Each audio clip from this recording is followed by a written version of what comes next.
بسم الله والصلاة والسلام على من لا نبي بعده. السلام الله عليكم ورحمة الله تعالى وبركاته. بسم الله ومركلي ولاشين الله درتيس إن جعل حنيدين ودنا قصة آد ومهم كنا عبرة قادة شمولا وانا قصة ديني أو آد وحنون بضن taasoo dhacday xilligii rasuulka nabadgelyo naxariis dushiisa Allah yeelay. Waxaa la yiri waqtigii rasuulka calayhi salaatu wasalaam inuu jiray wiil dhalinyaro ah oo la yiraahdo Calqamah. Wuxuu ahaa mid aad ugu dadaala daacadda Ilaahay sida salaada, soonka iyo sadaqada. Wuu jiraday oo wuu xanuunsaday. waxaa aad u adkaatay jiradiisa, oo sii darsatay. Xaaskiisa ayaa waxay ugu tagtay rasuulka, waxay u tagtay nabiga Ilaahay nabadgelyo naxariis dushiisa Allah yeelay. waxayna ku tiri rasuulkii Allah, ninkeyga Calqamah uu jiran yahay, waxaan doonayaa inaan ku ogeysiiyo rasuulkii Ilaahay xaalkiisa. rasuulka ayaa nabadgelyo naxariis dushiisa Allah yeelay wuxuu u diray Camaar, Suhayb iyo Bilaal. wuxuuna ku yiri u taga oo shahaadada u qabta. way aadeen guriga ayayna ugu galeen. waxay arkeen asaga oo hardamaya, harjadaya oo sakaraadaya oo ay naftu dhibayso. waxay u meeriyeen tawxiidka laa ilaaha illa Allah. carabkiisu ma awoodin inuu dhaho. waxay u direen rasuulka, daday u direen rasuulka Ilaahay nabadgelyo naxariis korkiisa ahaatee, iyagoo u sheegaya inuusan carabkiisa karin shahaadada. wuxuu yiri nabiga Ilaahay nabadgelyo naxariis dushiisa Allah yeelay, labadiisa waalid mid ma nool yahay? waxay ku dhaheen rasuulkii Allah, hooyada ayaa dhashay. kolkaas ayuu rasuulka calayhi salaatu wasalaam yiri, hooyada ha loogu yeero, kuna dhaha haddaad u tegi kartid rasuulka Allah nabadgelyo naxariis dushiisa Allah yeelay ayaa kuu baahan. haddii kale gurigaaga joog ilaa uu kuu yimaado.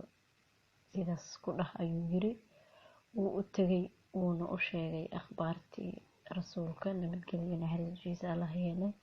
waxayna tiri, nafteyda naftiisa waan ku furanayaa, anigaa mudan inaan u tago rasuulka nabadgelyo naxariis dushiisa Allah yeelay. way cuskatay oo waxay ku istaagtay ul. waxay u timid rasuulka Allah ha ka raali noqdee. wayna salaamtay, uuna ka qaaday salaamta. wuxuuna ku yiri hooyadii, Calqamah run ii sheeg, haddaad been ii sheegtid kadibna waxii baa alle xaggiisa ka imaan.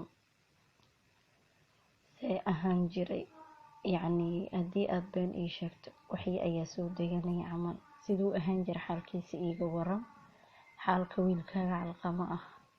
waxay ku tiri rasuulkii Allah, wuu salaad badnaa, wuuna soom badnaa, wuuna sadaqo badnaa.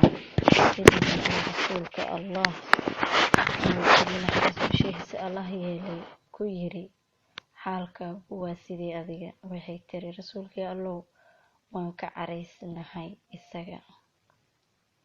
kolkaas ayuu yiri rasuulkii Allah, sabab?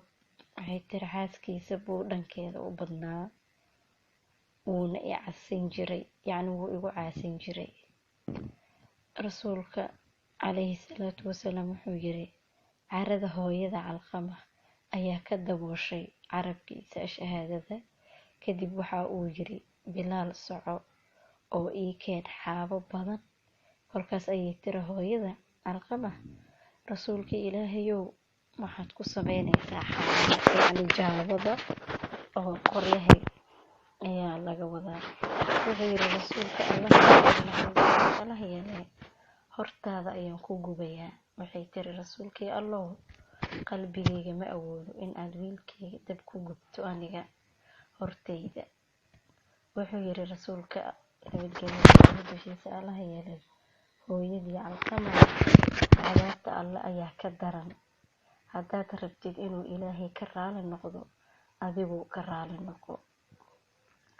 ilaahayga nafteeda ay gacantiisa ku jiraan ku dhaartaye waxba tari mayso salaadiisa, soonkiisa iyo sadaqadiisa haddii aad adiga ka carisan tahay.